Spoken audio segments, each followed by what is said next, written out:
take control of this shit, dude. Okay, dude? Okay. All right, dude. So I'm here. I'm interviewing Nathan Colombo. This motherfucker. Where are you? Are you like below me or above me? Where are you? I'm where I am, man. Dude, is it this? So we are on the podcast of people who wear dark clothes over a black background. Episode 20. Nathan, how are you today? I'm great, Bruce. How are you? Pretty good. So what brings you to Carbondale? Oh, LA? I was just born here, raised here, generations and generations back. The same old salt of the earth, Midwestern shit-kicking kid, story. That's really sad, dude. You should get out. Mr. Smith Goes to Washington was about a guy from Pennsylvania, right? Mr. Smith Goes to Washington was a porno. Just let you know. I think it was a different mister that went to Washington. I don't know, dude. I don't know. I don't make the rules. I just make the porn. So I'm Bruce. Thank you for introducing me again. That's not how this. Now I'm questioning whether or not you've actually watched this podcast, or you've just decided to make a different podcast on your own today. I do apologize. I apologize. You hurt my feelings, though. What feelings? I don't know, dude. I don't know anything. I'm like so tired. I'm like exhausted. Because you've been moving into your house and renovating your house for it's not gonna end, dude. It's gonna be a couple weeks and stuff. It's been as smooth of a transition as possible. Do you know that I vape mostly now because smoking is bad, but vaping is bad too. It's bad, okay. So I snuck a pack of cigarettes, right? I'm like, I'm gonna have a cigarette, dude. I'm gonna treat myself to one, but they don't sell one, so you have to buy the whole freaking pack. And I had it in my little pocket in my hoodie, and it popped out. And my girlfriend catches the pack of cigarettes at the car door, and I rush to go swoop it up, and I trip, and I take a 4-foot fall. This was the day before yesterday, into the hard concrete. And I'm thinking to myself, God damn it, I'm going to the emergency room. Dude. I took ibuprofen. I stayed off my feet that day, and Lord Jesus, thank you. I'm alive. But that story went nowhere. Anyway. But we're going to see if the podcast goes somewhere. WTF Carbondale, the podcast where we interview interesting people about their interesting lives, and we tie it all together. This little old place we call home, Carbondale, Illinois. Sometimes we have people that have been here forever. Sometimes we have people that are brand new to Carbondale. Sometimes we have people that are like Bruce and have been around for 8 months or so they're just now getting caught up. And I'm excited for this episode 20 specifically, because it's branching out and bringing on a group of people that I'm going to work to intertwine, mesh, whatever into the show. And that is the latest round of stand-up comedians here in Carbondale, Illinois. And that is where we lead into Stand Up Bruce. Yeah, you don't do it well, but okay. That's fine. How'd you get to Carbondale? So I got here in a U-Haul. I came here with my girlfriend, a dog, and a bird, and pretty much we came in the U-Haul, and we were supposed to have a house. Weed got legal, so I was like, yeah, cool. And the deal was this. This is what the deal is: the beginning, the middle, and the end. Stand-up comedy in Los Angeles is amazing. It's an amazing place. It's L.A. It's where, it's where porn is made. But it's great. It's great. But the problem is that you're literally begging for spots. You are. And the plan was for me to get here and then go around, Yeah. Missouri, Tennessee, Afghanistan, and oh, you mean Arkansas? Arkansas, sorry. Other religious extremists, sorry. Yeah, so that was the plan, and I was going to go ahead and do all that. So I get here in February, and then they had this thing that we're talking on the news. Oh, they got this like really bad flu that's out there. I'm like, oh, whatever, dude. Like whatever. And then freaking worldwide pandemic and stuff. Now, if you don't believe in God, dude, I believe in a God right now because freaking if there wasn't a pandemic, Trump would have got reelected. That's the God's honest truth. I'm just saying, dude. Just saying, dude. That was an act of God. That's literally what it took for Trump to lose an election, was for a global pandemic to prove his incompetency so problematic that literally somebody could only beat him by 5 million votes, and the highest vote getting total election ever in the United States, at a point where even the guy who lost was the guy who got the second most votes in any presidential election in U.S. history. Oh, dude, make no mistakes. I'm not celebrating yet. Yeah. Make no mistakes. I'm not celebrating yet. It wasn't a landslide. It was a squeaker. Yeah. It was. So, and I'm not making any judgments on anybody. You know, this is what's beautiful about where we are. You're allowed to vote for whoever you want to vote for. You can freaking vote for anybody. Yeah. You know, Kanye. When's Kanye coming on the podcast? So right after I link up with Chance the Rapper and get him down here doing stand-up after the pandemic's over, Kanye's next on that. Listen, man, if David Letterman can interview Kim Kardashian for, my next guest on Netflix, why shouldn't I be able to interview Kanye West for a rinky-dink Facebook page? There's no reason. There's absolutely no reason why. I will tell you that I'm going to interview Carbondale's Kanye West at some point in time. I just got his phone number earlier today. Matt Phillips. You have not been here long enough to know Matt Phillips, to understand Matt Phillips and the intricacies of Winston the Bagel Man. And you may have seen it. Have you seen it like an old blue Chevy S10 driving around town with a bunch of inspirational quotes on the side of it? Yeah, Matt Phillips, I'm going to be honest with you. Matt Phillips was that guy, right? And he actually helped me pick up a table for my basement the other day. Did he really? Mm-hmm. Stop that. Yeah. He told me about the book he wrote and stuff. Yeah. Did he give you like the little handouts? Yeah, 100%. 100%, swear to God. I'll be honest with you. I love the guy, dude, but I had to tell him you got to go, bro. Yeah, so that's exactly why I want to have him on the podcast, because I can literally just like tell him, all right, Matt, we're talking now, and I don't have to say any other word for the next hour and a half, and he will just go. Oh yeah, and he'll try to sell you a book right here on the podcast. Yeah, and how much is that book selling for in Australia versus how much it's selling for? Oh my God! How much is it selling for in Australia right now? $19.99. How much is it selling for in the U.S. and the UK right now? $11.99. But it's the difference between euros and pounds and dollars right now. So, there's a little bit more to be made in the UK market. But I don't know if you saw the one particular slip, but they're also selling it in China. Yes. God bless him, man. He reminds me of my father. God rest his soul. So he's a sweet guy. Yeah, Matt's good people, man. And Matt has been he along with Winston have been very influential in a lot of people's lives who've needed help.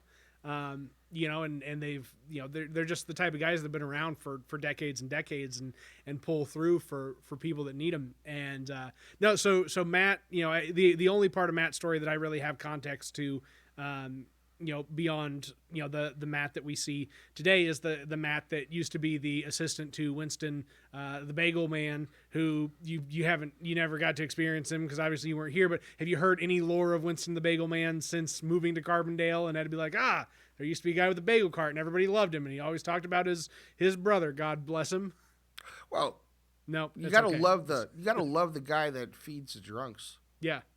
Right? He wasn't he the guy that was open at 2:00 in the morning and gave food to the people coming out of the bars? Yeah, you got it. Whether it was on the Strip or across from Pinchpenny, depending on what year it was and what decade, like, yeah. And he started doing this stuff in like the early 80s or something. Like, he'd been doing it for 80 to 99. I mean, over 30 years. It's genius, to be honest, because usually it's a hot dog vendor or tacos and stuff. But what you need is, bread. Yeah. And bagels are a lot of bread. And then, like, whatever else you want, like what, blend of, shelf-stable toppings do you want? Like, oh, yeah, no, I love it. No, I've experienced a lot. So I'm not like that babe in the woods, as a lot of people would assume. I've traveled. I've gotten guns pulled at me in Pinckneyville. I've been to Murfreesboro, Steelville, Benton. When I first got here, I worked for Terminex, and that was my day job. I killed bugs. So I got here, transferred over, and they. I don't know. When I got here, the Benton office, and I'm gonna go ahead and just a little shit talk, dude. Yeah, just say, hey, fuck, man. You don't work for him anymore, do you? I don't. Yeah, I'm never gonna work for him. I don't. I'm never gonna work for him again. Have at it. So I get there, and they try to act like I'm stupid. Well, it's because you're from the left coast, bro. Yeah. Not America, It's not America. No, that's the People's Republic of California, don't you know? It's not. And realistically speaking, don't knock it till you try it. I was living in Florida, right? I was living in Florida before I went out to California, making about $7.85 an hour. Yeah. Okay. I get the $7.85 an hour. Oof. $7.85 an hour, and starving. Okay. Yeah. I get to California within 3 days. I shit you not. Okay. I'm in Beverly Hills working for an attorney, clearing $60K. Nice. Yeah. Which is like $20K anywhere else in the country, but like still. What? I would rather make more money and spend more money than not have any money and not spend any money. And not have any money.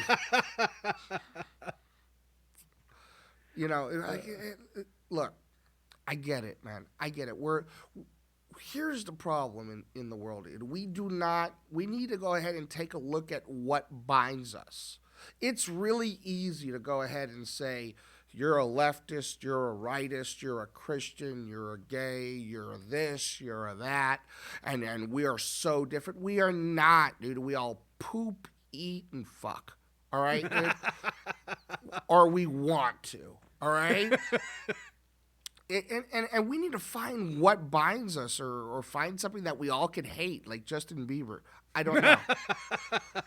I don't know, dude. But we need to work on that, like, pronto, dude, because it's been getting tense, dude. Have you not seen the news? Oh yeah. The news. Well, it's just a buddy of mine was just texting me. Was like, you see what's going on in DC, and by the time this podcast hits the internet in like 2 or 3 days, like, we're all gonna be probably talking about whatever shit I'm just getting text messages about right now. But it's like, man, like, how do you handle that? The issue is, right, fragmented media and a failure to participate in a shared reality. Yeah, that's it. Like, we've, like, the ability to go into our own separate little parlors has rendered us disconnected to the point where we dehumanize one another in a way that allows us to both speak and participate in violent acts against one another, whether it's traditional concepts of physical violence, like, fighting and like actual physical violence, or whether it's like conceptual physical violence, like failing, like trying to pull social safety nets out from people because we've stereotyped who uses those social safety nets, and like how that can benefit both ourselves and others around us, versus like how we think that, oh, it's just, people, the haves and have nots type shit. Pretty much, dude. Pretty much. Like the fragmented media thing, that was in the 80s and stuff, and that was a Supreme Court ruling. Was it Supreme Court, or was it Ronald Reagan just being like, the Fairness Doctrine is no longer a thing, and news can say whatever dumb shit they want to and still call it news? Yeah, we need to bring that Fairness Doctrine back ASAP. No. you know, ASAP. I have hope. I have hope. And the whole point that you're making about the dehumanization, it's absolutely true. Absolutely. You know, you leftist, you know, or you Trumper, or you know, and this is the same language that, you know, soldiers use to justify killing other human beings. Yeah. You know, Vietnam, they called people blop. And that's one thing about me, I'll never throw out a racial word. I'll never do it. It's not necessary. There's too much of that out there. Someone is born something, they cannot help who they are. So it's not fair. It's not a fair attack. Now, if you're an asshole, well, you know what? You're an asshole. Okay, and you could call someone an asshole, but calling something that someone has no control about, that's not cool. I'm Dominican Irish. Mm-hmm. All right. So I always growing up was on the wrong side. I was either in a white neighborhood and I was too Spanish, or I was in a Spanish neighborhood and I was too white, or whatever. And at the end of the day, I just give it up. I give up on all of it. I really do. I really hope, you know, like today with all that's happening, you know, they're out there, they're fighting in D.C., bro. They're fighting, man. Yeah. I wish we need to stop and laugh and look, the right is bad, okay, but we don't need to attack the people because it's not their fault, okay? And the left, they can be out of hand too. They can be out of hand too. I don't buy the equivalency argument personally. I'm not doing equivalency, dude. Okay. Do you know they All right. try to cancel Baby Yoda?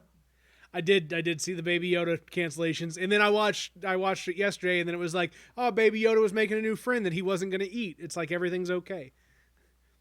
It's like, do human beings not eat unfertilized eggs? I don't know. Like I don't chickens, know. Don't cancel Baby Yoda. That's why I wore my Baby Yoda shirt. I didn't even notice. Yeah, Baby Yoda. No, dude. We got it. What we need is acceptance. Now, it's not a false equivalency because that's bad too, and I get it. Yeah. I've seen it online. But you know who we need to hold accountable? The people stirring the pot. Yeah. Those people need to go, you know? And it's not just the people at the top. What's really important is what we need to start opening our fucking eyes, and it starts at local government. Mm-hmm. It really does. You know, this is what the libertarians have failed to realize. They always are like, oh, we're going to be president. And they're already planning 2024, Yeah. dude. Please, thank you. Well, that's why that's one of the things that the Green Party, specifically in like Southern Illinois, gets is like there's constant activity at the local level for the Southern Illinois Green Party, and it's like that is what makes sense because you win seats and you build from the bottom up and you put a bench in place and like you elevate your platform, your performance, and your participation. And then, you know, it takes time. Like you're not, you know, if you have a dream of starting a political party and, you know, winning a major election in 4 years ain't going to happen. But if you work to build a party and you think that you can win something 30 years from now, because that is still consequential, right? To work over a 30-year period and really make something happen, then yeah, understand realities and go for them. Yeah, just leave Baby Yoda out of it, please.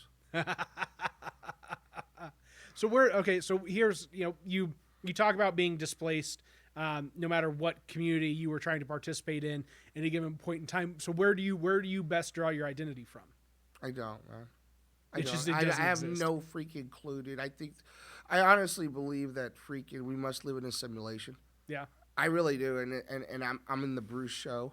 I'm like in season 8. I really do. Hey, it's a crossover episode between the Bruce show and Nathan at Night. Oh my Nathan at Night. Look, realistically, it's difficult, really, because I know that I'm white, right? I'm white. But if you start, using the S word about Spanish people or degrading Spanish people in front of me, something in me remembers, oh, coño, ¿qué está pasando con ese como mierda? And then I start getting angry because I remember, where I come from. I went to the University of Dominican Republic for 4 years. Mm-hmm. So and my mom is Dominican, and my cousins are Dominican, and so it's a mixed match of where I draw my identity. That's probably where my unique perspective on life stems from. Is that I'm not pigeonholed in any one corner. Mm-hmm. Yeah. Is that you got any insight on how things, washed out in this election in Florida specifically around, some of these concepts? Yeah, dude, absolutely, 100%. So here's what happened in Florida. I lived in Miami for 30 years. FYI. All right. All right. A little bit of insight. Yes, a little bit of insight. This is what happened in Florida. In Florida, it's a balance. Now, the blue states, the blue area is southern Florida, okay, and northern Florida is predominantly red. Florida would have went blue. Caught me. Would have went blue if it wasn't for the Cuban American population. Now they were bamboozled. How were they bamboozled? Well, they were sold fear. They were sold fear. They're like, Castro's coming again. The socialists are coming. You got to remember, Castro was a bad cat. Yeah. Okay, he was a bad cat. Think about it. You got your house, you got your job, you're a teacher, you're whatever, and you got your family, and all of a sudden this whole Castro comes and says, you know what, that house belongs to the people now, and they strip, and it wasn't really socialism. It was a fascist dictatorship. Okay, but they sold that's what Biden was coming to do. Yeah, it's like Obama was taking your guns. Yeah, all right. There's a little secret, dude. They're never coming for your guns. So who's going to take that job? Obama's the president that sold the most guns in U.S. history, I bet. I was in Oregon. I was in Portland, Oregon, okay? You were in elk country when Obama got elected. And you should have saw the lines at gun stores. People were rushing, going crazy. Oh, my God, I need guns. I need bullets. They're at Walmart. They were at the grocery store. They sell freaking guns at grocery stores, by the way, dude. Yeah. I mean, they do that here, buddy. They do that here? Yeah. I don't know. I use Instacart. You've gone to the wrong aisles. So basically, to go back to South Florida, that's how they did. They sold fear, and that's how they got them. Yeah, that's how they got them. They got bamboozled again. And there's no proper left-wing propaganda machine built to combat this shit. No. And dude, that I was reading whatever thing about AOC bitching to centrist Democrats about. They're the ones who lost because they didn't run on Medicare for all, and everybody who won in the House, had a platform that embraced Medicare for all and all this other stuff. And it's like the reality of it, cool. That's nice platforms, and she was bitching because people didn't spend money on Facebook ads and whatever else. It's like, that's great, man, but there's not a number that you can spend that combats a proper disinformation campaign unless you have your own. I think the phrase I used was truth and confidence campaign, right? Something that is an antidote to a poison. You can't use a bandage and solve a case of poisoning. You have to have an antidote to that, right? And that's where leftist politics has wildly missed the boat. Whether it's bullshit center right Democrats to far left folks in this country, and all throughout the spectrum, there is garbage messaging throughout with nobody willing to take on their own understanding that maybe the way that I'm talking about this, while it serves my own personal benefit because it makes me feel better about the position that I'm taking because I'm very much, entrenched in my values. Well, guess what, man? You can't go actually sell that value to somebody else who thinks that you are inhuman. Orange man bad is not going to get you any votes. Ain't going to do it. Nope. Here's another thing. Here's the thing, okay? Once again, this was back to Orwellian 1984 shit, okay? So, and when I was working in Terminex here, okay? Before I told him to go kiss my ass.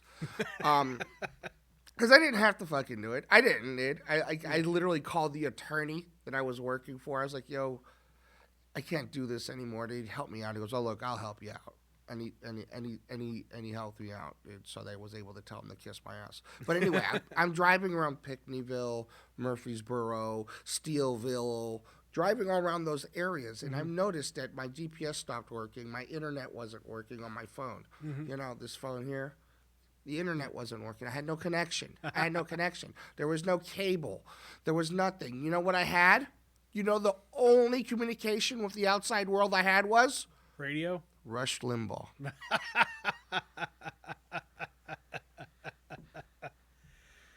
Yep. You know he's from Cape Girardeau, Missouri. Fuck that motherfucker. He's the whole Limbaugh clan is from just an hour's drive west. And yeah, fuck that motherfucker. They've got like the second or third tallest building in town. It's just smack dab in the middle of town. It's the Limbaugh building. Oh yeah, dude. It's sad. It's like a whole sad thing. Look, so here's number one. You know what? Some of that money we need to go ahead and invest into AM radio. Yeah, we do. We need to go ahead and make sure that freaking the rural communities get broadband service. Yeah. We need to start providing and helping. You know what killed us is that we didn't take care of the people losing their jobs. Oh yeah. The coal plants closing, okay? The car places shutting down. We're like, well, whatever. And you know what? In this society with this electoral college, okay? With this, it doesn't work that way, and it'll bite you. And here's the other side of this, though, man. It's not like a group of people in mass at a common level stop taking care of another group of people in mass at a common level. There was a coordinated effort by a bunch of rich motherfuckers to squeeze out the people that were most susceptible and most vulnerable to their practices. And I will tell you this as somebody who grew up taken care of because my dad worked for one of the most evil motherfuckers in the business, Bob Murray, right? Who I know you were all happy with that I loved him in Groundhog Day. Yeah, huh? I loved him in Groundhog Day.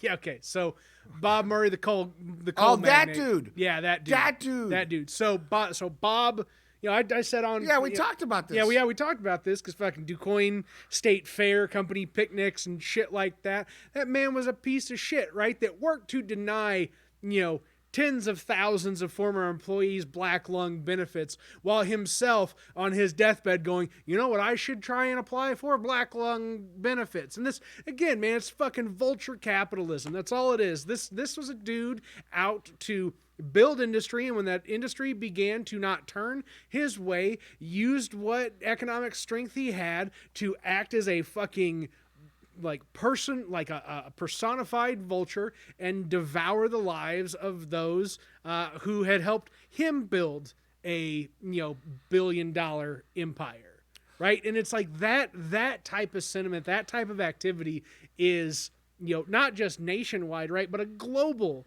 issue. Right, and this shit happens. I'm sure they have no doubt this type of shit's happening in China. Right, everybody's like, "Oh, communist China! Ooh, oh, communist China's not communist China that fucking makes everything that suffices the capitalist appetite of America." Right, like there aren't there's not just because like the state controls Huawei, right, and the state does a bunch of other like wild ass awful shit and uses business entities to like mechanize that doesn't make them straight communists. Like there's just a bunch of business people that are in that shit. It's the same thing in Russia, man. In my like whatever 400 level class on pre or post Soviet Russian politics that I took, it was like the Russian mindset, or like a Russian proverb about politics was like I think it was like Americans go into business to get into politics while Russians go into politics to get into business. And And that's it. It's that simple. It's that fucking simple, man. It's people just finding their way into the system to exploit a broad swath of people. They love it when people here in the Midwest hate people in California. The rich love it. Yeah. They love it because, you know what? We're at each other's They get to just throat. scrape the cream off the top, buddy. That's it. Cash rules everything around me, and when people don't give a shit to care about other people who are in the same exact economic and social predicaments that they are, then the people that profit are the people that have the mechanisms in place to just drain the system. That's pretty much it, man. Yeah. We got to stop fighting, man. Wake the fuck up. I'm going to stop fighting. Like, here, look, once again, back to current event of today. Yeah. All right. The situation out there in D.C. Yeah. So what is going, and again, by the time people are watching this, it's not going to matter. And there's the Million MAGA March, right, God. Which is a misnomer. There's not a million and it's not MAGA. But let's give it to them, okay? Let's just assume that it's a million. Now, let's assume that they really want to make America great, okay? Mm-hmm. Supposedly they're out there protesting that people were voting, okay? But they lost, so there should be no protesters. They lost. Let them cry it out. They're in the second stage of grief right now. I think is anger. You know, next will be bargaining. You'll see. And then hopefully we can by January 20th they can get to acceptance. But basically, we shouldn't be out. There should not be opposition people out there. Let them vent that out. Let them get it out. Let them cry it out. All right. So I just went to Twitter to oh God, just see. Oh God. Oh shit. Okay. So Proud Boys are out in the streets stabbing people and beating people and doing all the wild ass shit that they're like, this is what Antifa does. No. Yeah. I wouldn't. There's no need for us to be out there. There's no if you're hearing me, don't counter protest. Don't do it. And I know we'll be a couple days late, but yeah, don't do it. Don't do it. Just not worth it. Love your neighbor, and then just hope for the best and stuff. And then the people that are truly racist and truly bad, and I generally believe that that the majority of all these people are good people, and there's a good strong percentage that are bad, and they need to be put in their place and stuff legally through the system, Yeah. I like and the whole word Antifa. This whole Antifa thing. Have you ever met an Antifa? I was in California. I've never met an Antifa. Tell me about this Antifa, dude. What is this organization? Do they have a website? Yeah. So again, anti-fascist is a position. But again, I'll also go back to saying it's shitty fucking branding. Mm-hmm. Antifa, it's just not. It was easy to make a boogeyman out of, and not easy to make a confident, powerful image out of. And if you would have stuck with the concept of anti-fascist and pushed through on the full phrasing of anti-fascist and stuck with that and maybe found some other thing, again, Proud Boys aren't just out there being pro-fascia, right? No. Or pro-fa or whatever, right? They just are the fascists, right? Yeah, And they've named themselves the Proud Boys. It's what else do you find? How else do you phrase it? And I get that nothing's going to be perfect. Black Lives Matter, I will say, Black Lives Matter is strong, proper branding, and it's drawn all sorts of bullshit criticisms, right? Well, we're saying that they matter. We don't say that other lives don't matter. And it's easy to shuck the criticisms on that end, and that's going to be the boogeyman to certain swaths of people, because people are just afraid of black power and black identity and any sort of black strength in this country, because this country was built on black oppression, right? That is something that we're not simply going to get past. But the other side of it is you don't have the concept of Black Lives Matter just scaring away giant swaths of people. Again, white women in the suburbs, great example of that, right? They're not all just terrified and running from Black Lives Matter, but they're uncomfortable with the phrasing of Antifa. And I'm not sitting here being these are the people that we should all just be pandering to. But it's there's a test market for your verbiage, and you figure out like, okay, if this particular group of people, this particular subset of individuals are people that can latch on to my progressive phrasings that I'm using, then my branding is going the right way. But if these are the people that I'm scaring off with this, then maybe I need to figure out how do I give the same message with a different brand identity on it. That's why, like in my comedy, Yeah. just go ahead and start pivoting a little bit. Though, Get away from this shit, please. Get off that for a second. In my comedy, I try not to go too political. Yeah. And it's not because I'm a wussy or anything like that. It's just because it's low hanging fruit. It's not funny. If I'm going to offend half the audience, then I'm not really entertaining, am I? Yeah. No. And it's easy. It's really easy. Like the memes have been writing themselves lately, haven't they? They really have, dude. So, I feel that, everyone needs to laugh. Mm-hmm. Everyone needs to laugh, dude. And like, look, I have strong personal opinions, but when I'm on a stage, that's irrelevant, dude. But so that idea, and I'm sorry to pivot you back to this. Right? Let's go back. But the reality is, right, that concept that you've applied to comedy is a concept that we have completely missed in our political lives, right? That like, a good swath of politicians on, and this is where I'll get to the fucking proper equivalency shit, that, there are plenty more Republicans that give less of a shit about people than there are Democrats that give less of a shit about people. But there are still plenty of Democrats out there that don't actually give a shit about people, right? And it's like, you can have your opinions over here when you're campaigning, but there's a difference between the focus on you as a candidate and the focus on the people as somebody participating in representation and governance. Yeah, 100%. But sorry, let's go back to comedy. Fucking God shit, damn, man. I'm dude, sorry. just like, dude, my butt hurts, bro. No, goddamn. Look, I'm tired. I'm tired, motherfucker. I'm tired, dude. I just want to laugh. I want to be happy. I want to eat freaking ham on Thanksgiving, dude. A nice freaking roasted freaking leg. All right. I want all these things that, which bind us together. It's not difficult. It's not difficult. What makes you happy? What makes you sad? What upsets you? What worries you? And we can find common ground. And that's what people, and then I can always be self-deprecating. That's the situation. That shit worked for Johnny Dangerfield, No respect. No respect. I'm like, look, I'm super hyped. For like, now, COVID is going to be over since the election happened.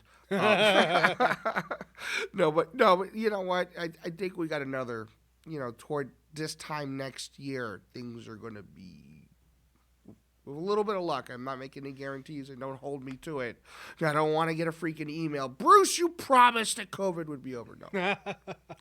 But if things go at a good pace and stuff, and next year, the comedy clubs will open up. I'm looking forward to seeing Paducah and St. Louis clubs and the clubs Nashville, around Chicago, branch out a little bit. 3-hour drive, 5-hour drive. Yeah, dude. Indiana. I've never done comedy in Indy, but I've heard good things. In India?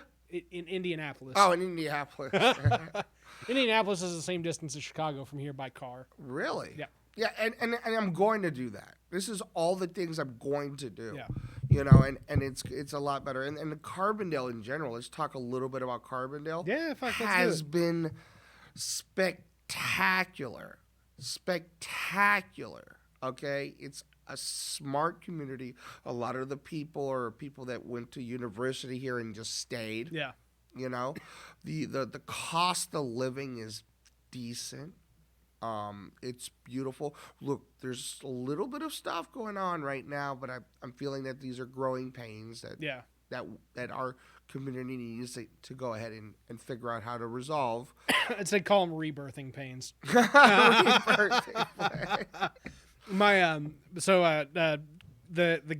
guy who really can be blamed for me having the ability to get into comedy and for really a lot of people getting into comedy here in Carbondale. Kyle Scanlon is up in Chicago, but up in Chicago for many years and doing pretty good. He had a line he would say, Carbondale is the only place in the country where a guy with a ponytail can be smarter than you. Ah! And that's true. My neighbor, Buck, he's a fucking, like, top tier biologist, something or other with plants. And I don't know what Buck does. I just know that Buck is brilliant. and that Buck is you know, a well-studied man, and Buck has a ponytail. It's like that show Eureka. This area actually. I've never watched Eureka. It's on Sci-Fi. It was an yeah, area full of Sci-Fi, scientists. I don't know. I don't remember, but it's a real smart, hip. Now I am afraid of doing comedy with college kids though.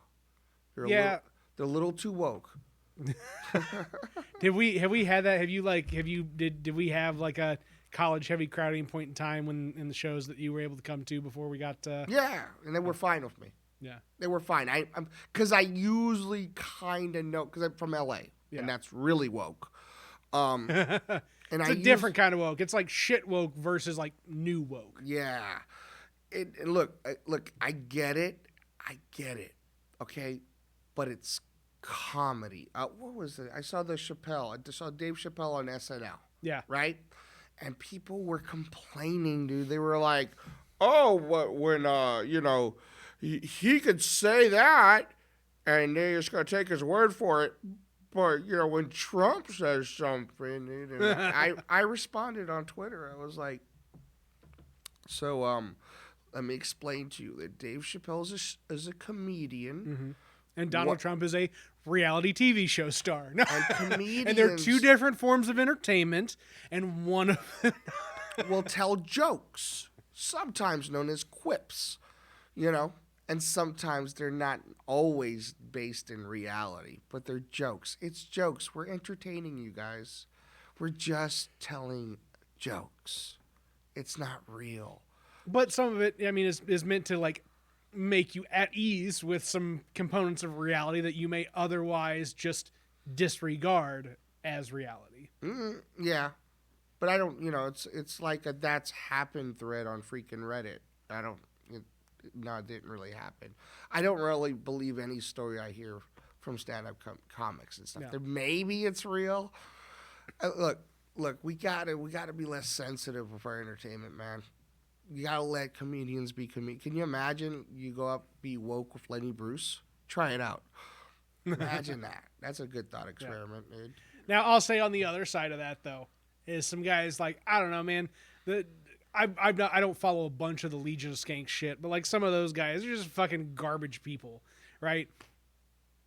You lost me, dog. Oh, okay, probably for the best. It's NYC stand-up shit. Oh, okay, yeah, you lost me. I don't know. Yeah, no. Yeah, if they're horrible people, like, yeah, once again, dude, don't be racist. Yeah. Like, this is just, like, I stream on Twitch right now. That's how I get my itch done, taken care of while How did you get into that? Like, when did you start doing all your streaming online and stuff? Dude, like, seriously started streaming about a year ago, and I don't know. I was just one of those things. I was like, man, and I've always been an entertainer. I always liked to entertain. And I said, you know what? I can do this shit. And I set it up. I got the camera set up. I got the room. I got the audio, and it's just a way for me to present things to my audience. Mm-hmm. You know, another outlet. I'll write a book. I'll read a magazine. I'll perform porno. I'll do whatever it takes. Mm-hmm. Okay, that was a joke. You've got me nearly convinced that you. Oh yeah, dude. Oh yeah. Dude. Oh, yeah. Yeah. Listen, look. As long as I'm not being homophobic, I'm not being racist, I'm not being misogynist. I can't speak. I need to learn how to speak. I'm cool with most anything. You know what I'm saying? And just don't be those things. Those are. There's the line. There's the line. And I would say that there is a difference between discussing race, mm-hmm. right? Addressing race, mm-hmm. joking about race, mm-hmm. and being racist. Yeah. Right? Yeah. It's a fine line on that one, though. Yep. It's a fine, like, I tell jokes about Dominicans mm-hmm. that if you did that, you would get beat up. Yeah. You know? And that's going on. Anyway, also on my stream is Stand Up Bruce. If you want to find me on Twitch or on Nobody YouTube. wants to find you on Twitch, Bruce. Listen, motherfucker, Nobody- someone's gonna find me. Dude. I got 316 followers, dude.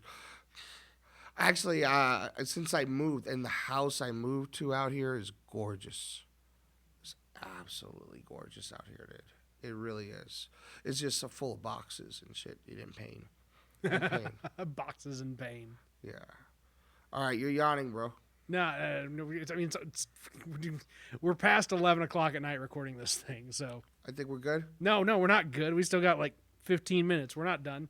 Oh, okay. Are you gonna edit that? No, I don't edit shit on this podcast. Motherfucker, dude. You can't do that. Yeah, man. dude. No, I'm sorry. It's been a long day.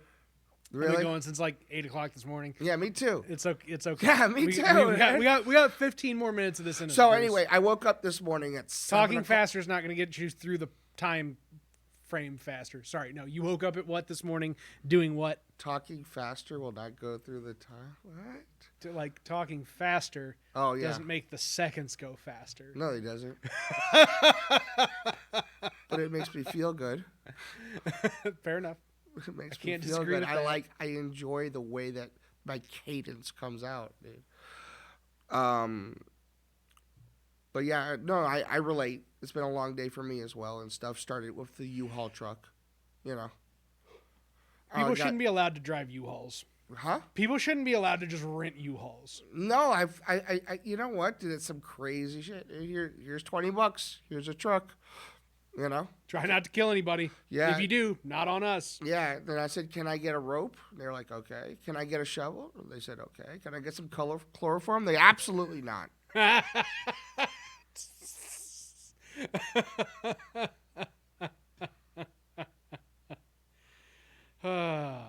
I'll be here all. They draw the line.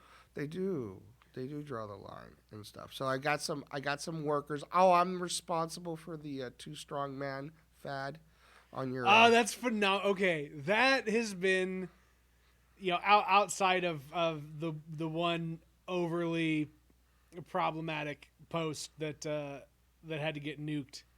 The two strong men thing has developed quite well, and then John actually launching and being like, "Yeah, I'm gonna go clean up leaves now," and it's like, yeah, it's him and his boyfriend, and it's like, all right, cool. So it went from being like something that people were kind of walking up to the edge, right, on making jokes about homosexuality, and then like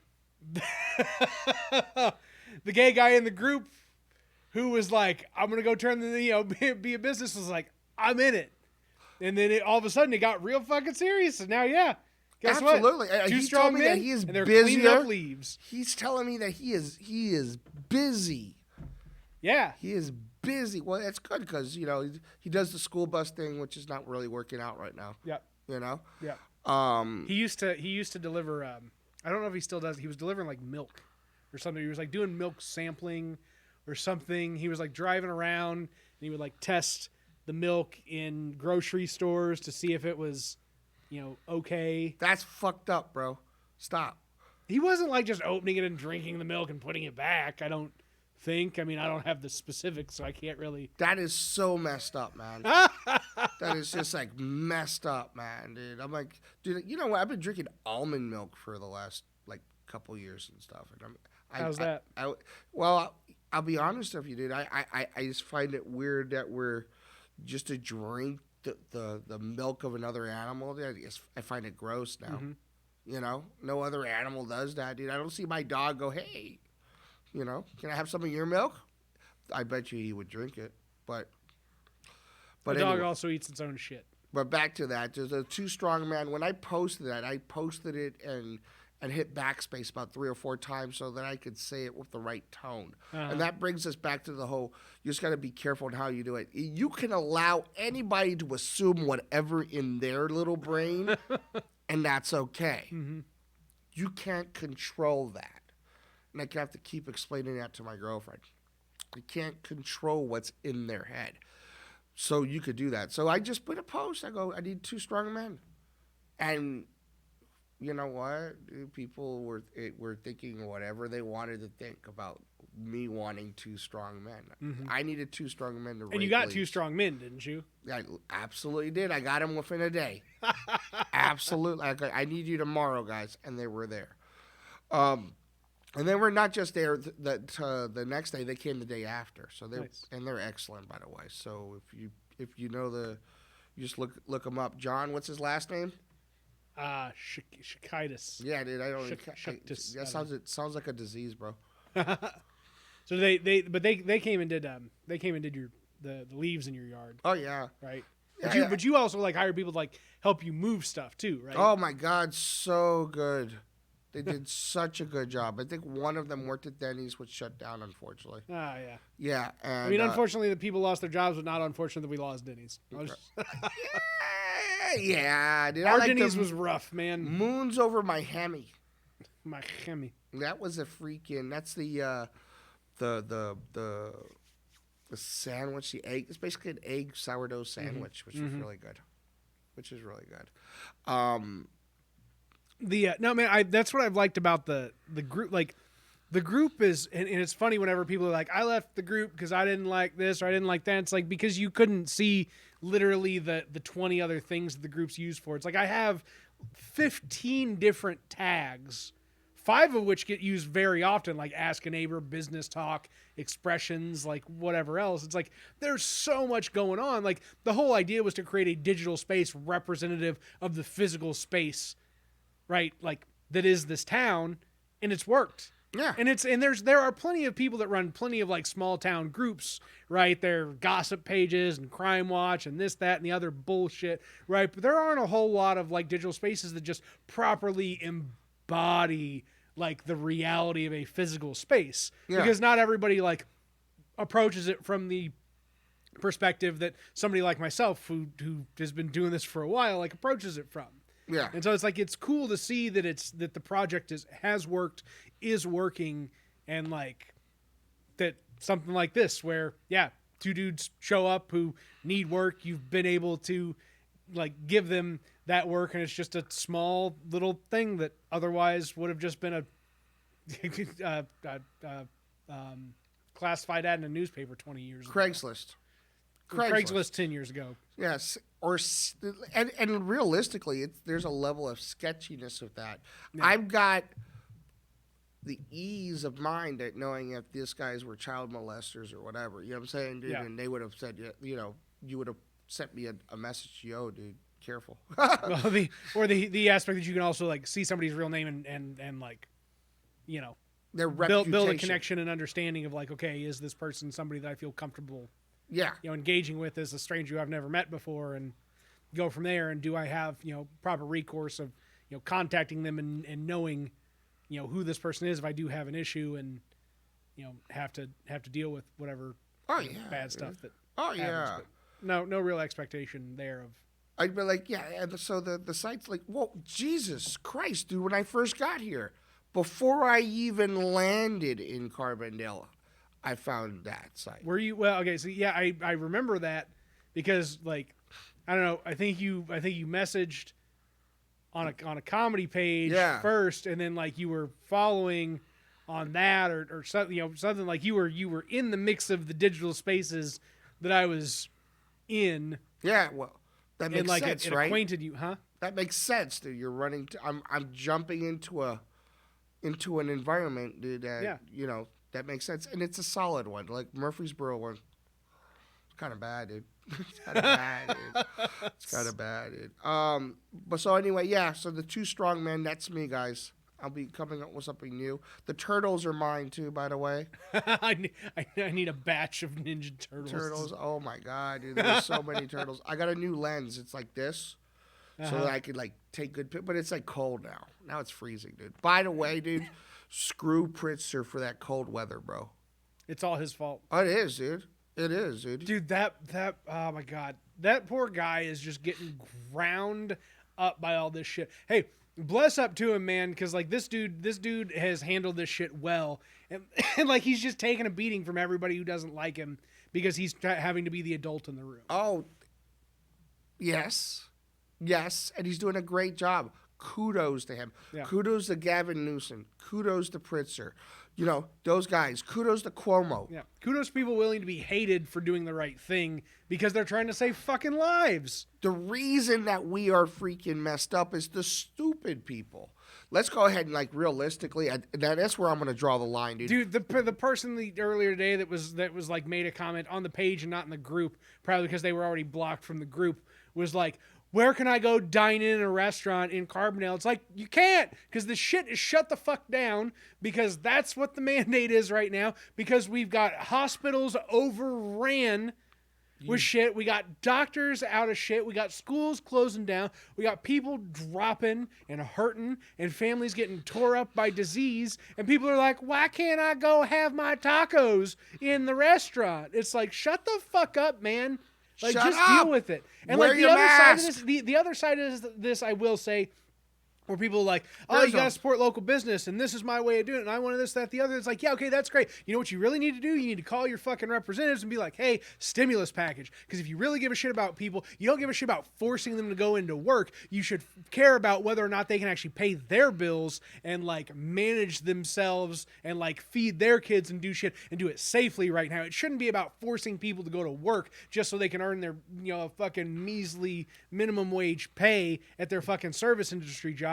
It should be about how do we just get people to tide through this shit until it's over in a year and a half and we can all get back to devaluing the labor of other people like we fucking love to do. All right, here's that. I look, 100% applauds for that. But let me ask you a theoretical question, okay? Theoretical. Hypothetical. Let's assume that our president, we're not going to even say his name anymore, in May, when things started getting out of hand, Can we call him President Deselect? Deselect, yeah. So let's make an assumption that in May, around May, things were starting to, we were losing control of it, right? In May, he goes, okay, we're losing control of it. 90 days, May, June, and July. Total lockdown, and I'm not talking about essential service. I'm talking everybody except essential infrastructure. Yeah.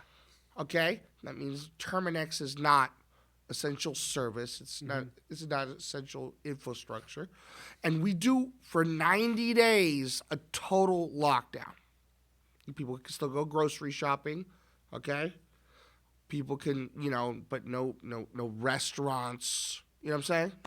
And totally shut it down and put criminal charges on people breaking stuff, right? Where would we be at 140,000 people infected a day? 1,400 dying a day today? 250,000, nearly 250,000 dead of COVID related. Or would we be like Taiwan, which has got it pretty much, they're like going to restaurants and they're all cool. You know? Sometimes we have to give up a little bit of liberty. Can we just get people to wear a fucking mask? No, dude. No. My liberty. I want my freedom. See, okay, that's another thing, right? What is the difference between somebody's bullshit concept of liberty and other people's actual struggle for rights? Look, man, my freedom, dude. Okay, no one's really free. That's just a concept, dude. Carlin fucking spoke about that shit really good. Okay, okay, you have freedom, right? But you have to go to work. And while you're at work, can you do whatever you want to do? But I got freedom. Yeah, but you got to go to work here and you need to shut the fuck up and do your job. So we're not really free like that. It's the same thing with the mask and social distancing. And dude, so many people are going to want to come in your house and not wear masks, bro. Straight up, dude. Like right now. And if you're listening to me right now, if you're there, don't let them do it, dude. Don't let them do it. This shit's serious, dude. The hospitals locally are going to get overrun. Yeah. And soon. They're there. Yeah. I mean, that's the reality. And I don't, I've talked to somebody from the health department recently. Probably need to invite their top tier person on the podcast to like settle this shit in. Same deal with some folks from SIH, because like here's the other issue, right?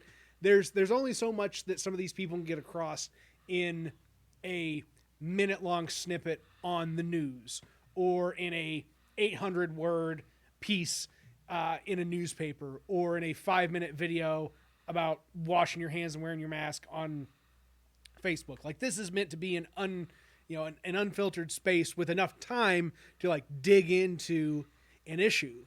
And it's like, what do people need to see? What do they need to hear to take it seriously? You know what they need at the end of the day, dude? They need freaking enforcement. This is the only reason why we don't kill our neighbors, because we have cops and laws and shit, dude, right, dude?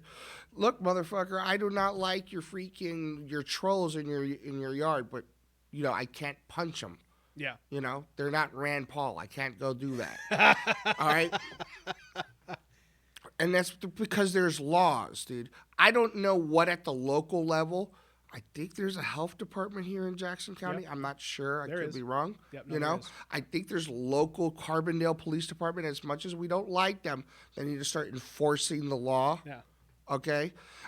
I think local government, dude, the council have been dropping balls left and right, dude. And I'll call them out on it, dude. All right. They need to go ahead and take a look at and take a look at penalties for it.